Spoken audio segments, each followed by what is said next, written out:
In the harsh and unforgiving frontier of the early 19th century, American West survival was a relentless struggle, not only against nature, but also amid the complexities of human relationships. For Jedediah Smith and his band of mountain men, the Mojave Desert in 1827 became the site of a tragic encounter with the Mojave people, an event that left an indelible mark on the history of exploration and the indigenous peoples of North America. This is the story of the Mojave Massacre, an episode that intertwines the themes of ambition, cultural collision, and human endurance. It reveals how mutual mistrust and a clash of worlds led to bloodshed and survival against impossible odds. In exploring this tale, we uncover the layers of history, the personalities involved, and the profound implications of such events in shaping the American West. The Mojave Desert, a stage of extremes and resilience. Before delving into the events that unfolded in 1827, we must first understand the stage upon which this drama took place. The Mojave Desert, spanning vast areas of present-day California, Nevada, Arizona, and Utah. The Mojave is one of the most arid and punishing environments in North America. It is characterized by jagged mountains, endless stretches of barren land, and temperatures that can swing from scorching highs during the day to freezing lows at night. For outsiders, the Mojave Desert was a symbol of isolation and hardship. Water sources were few and far between, and the unrelenting sun drained the vitality of those who ventured too far unprepared. This land had broken many travelers before Jedediah Smith and his party. Yet for the Mojave people, this was home, a land they knew intimately and had thrived in for generations. The Mojave people's survival in such an environment speaks to their ingenuity and adaptability. Living along the fertile floodplains of the Colorado River, they cultivated crops using irrigation techniques that rivaled those of more settled agricultural societies. Corn, beans, and squash were staples of their diet, while the river provided fish and supported diverse wildlife. Their ability to thrive in the desert was not merely a matter of survival, but a testament to their deep connection to the land. The Mojave were also skilled traders, acting as intermediaries between distant tribes and regions. They facilitated the exchange of goods such as turquoise pottery and shells, creating a network that spanned the continent. This trade brought them into contact with a variety of cultures, broadening their worldview, but also exposing them to the dangers of external conflict.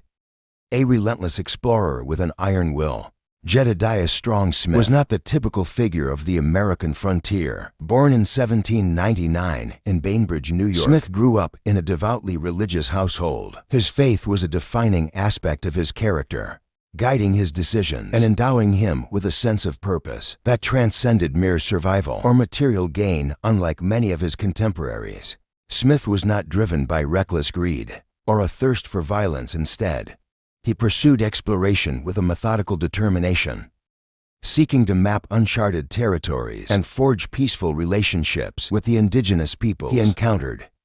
Smith's journey west began in 1822 when he joined William H. Ashley's expedition out of St. Louis.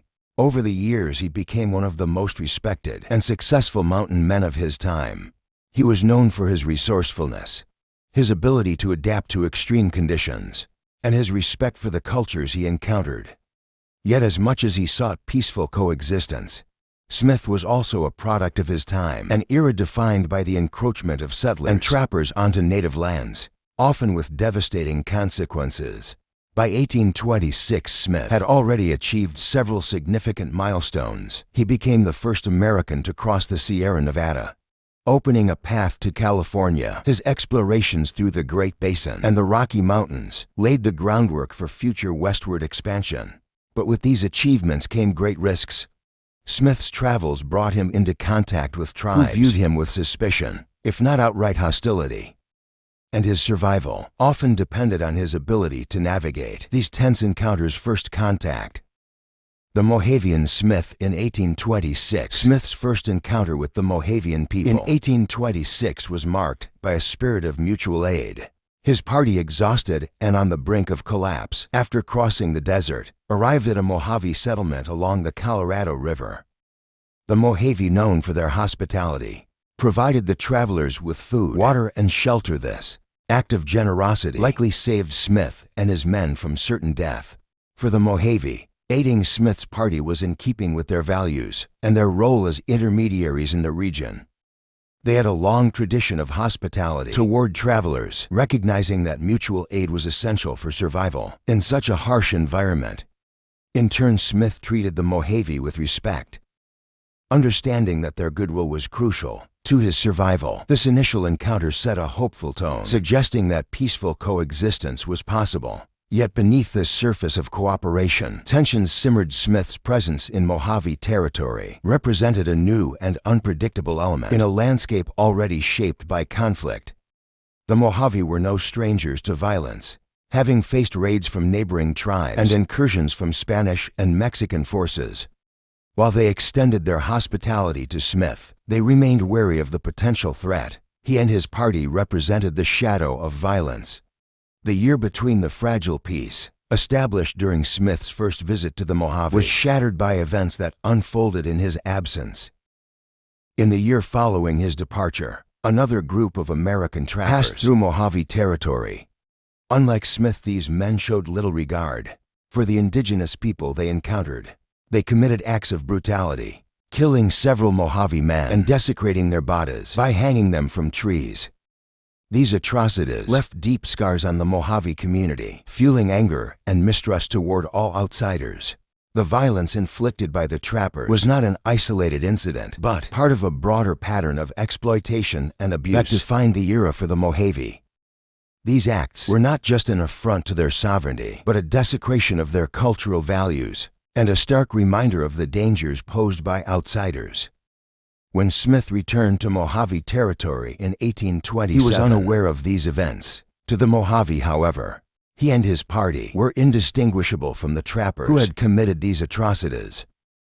The goodwill that had characterized their first encounter was now overshadowed by a desire for justice and retribution. The Mojave Massacre, a tragic betrayal. Smith's second encounter with the Mojave began much like the first. His party, weakened by their journey through the desert, sought aid from the Mojave along the Colorado River.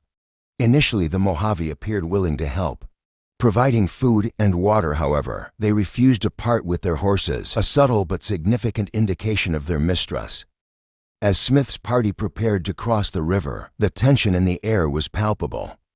The Mojave assisted them with grass canoes, helping them ferry their belongings to the opposite bank. But just as the crossing was underway, the Mojave launched a sudden and ferocious attack. The assault was swift and brutal. Arrows, spears, and rocks rained down on the trappers, catching them completely off guard. Within moments, 10 men were killed, their bodies falling into the river or collapsing on the shore. The survivors, including Smith, managed to reach the far bank, but they were left with few weapons and no supplies. The attack was not merely an act of violence, but a statement of resistance. For the Mojave, it was a way of reclaiming their agency in the face of external threats. Yet for Smith and his men, it was a devastating betrayal that underscored the precariousness of life on the frontier. Survival in the desert, a testament to human endurance. The survivors of the Mojave attack faced an almost impossible task. Escaping the desert with no supplies and limited weaponry, the Mojave Desert, already a formidable challenge, now seemed even more hostile. As they navigated its treacherous terrain, Smith and his men displayed remarkable resilience and resourcefulness. They managed to evade further attacks and eventually reached the San Fernando Valley, where they found refuge with a local rancher. Here they began the slow process of recovery, both physically and emotionally. For Smith, the massacre was a grim reminder of the dangers that accompanied his ambitions. Legacy lessons from the Mojave Massacre. The Mojave Massacre was a turning point in the history of the American West.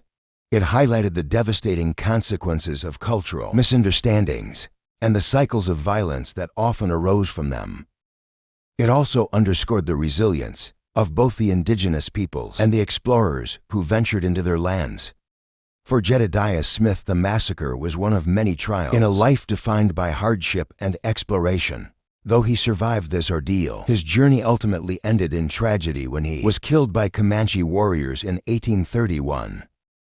Yet his legacy endures as a testament to the human spirit's capacity for perseverance and discovery. For the Mojave people, The massacre was a moment of defiance, a refusal to be subjugated by those who sought to encroach on their lands.